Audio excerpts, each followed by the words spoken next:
One of the things that I have noticed for years is the phenomenon of what I call Ramadan Muslims.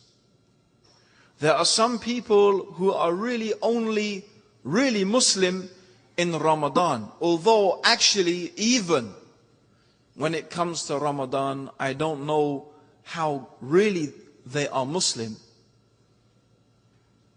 And you see, during the rest of the year, they don't fast, they don't pray, they really make no ibadah at all. But in Ramadan, suddenly, the girl, she puts on hijab, the guy, he starts to grow his beard, they start to pray 5 times a day, and then this, I don't exactly know what to call it. We should call it maybe this event of Taraweeh. Because to call it the actual Taraweeh prayer, I don't think that's fair. Because this is really a joke, what happens. And we see the people gather in the masajid, they gather in the mosques, and the Taraweeh prayer commences. And what do we find? We find the desperation, the hurry to fit 20 rak'ah into 45 minutes. 20 rak'ah into 45 minutes. Not only that, but within the month of Ramadan, before Laylatul Qadr, they think the Imam has to recite the whole of Quran. So what do we get? Something like this. And then Raku, bow, up, down, up, down, up, down. It's like aerobics. It's like, you know, you might as well go to the gym. Because is this prayer? Is this salah? Is this why we are supposed to be making Taraweeh? We just think if we go to the masjid and we make some movements and we listen to some noise, this is prayer?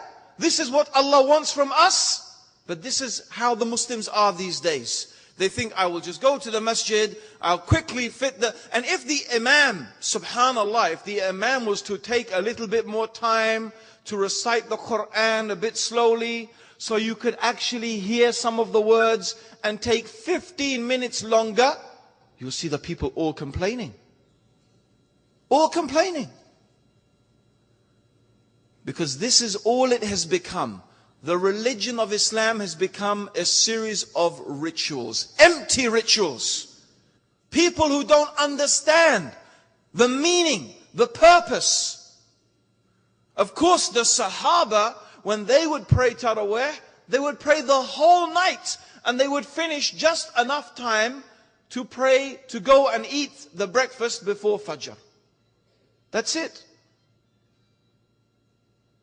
But we're trying to fit 20 rak'ah into 45 minutes.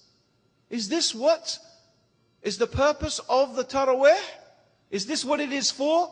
I don't think so. I don't think that's what it's for. So we find this empty ritual. And the fasting of Ramadan. You see, the month of Ramadan begins and then it ends. And the person is not any different at the end of Ramadan than they were in the beginning.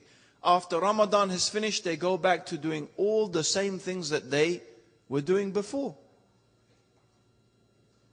But Allah subhanahu wa ta'ala, He told us in the Quran that Ramadan has a purpose.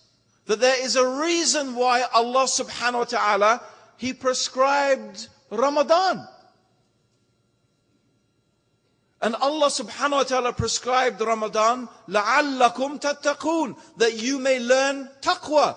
After Ramadan, during Ramadan and afterwards, you're supposed to get something from it. But the Prophet sallallahu alaihi wasallam said that there are some people who get nothing. There are some people who get nothing from their prayers except they get tired. And they get nothing from their fasting except they get hungry and thirsty. Yes. There are some people who get nothing from their fasting except they're hungry and thirsty. And they get nothing from their prayers except they get tired.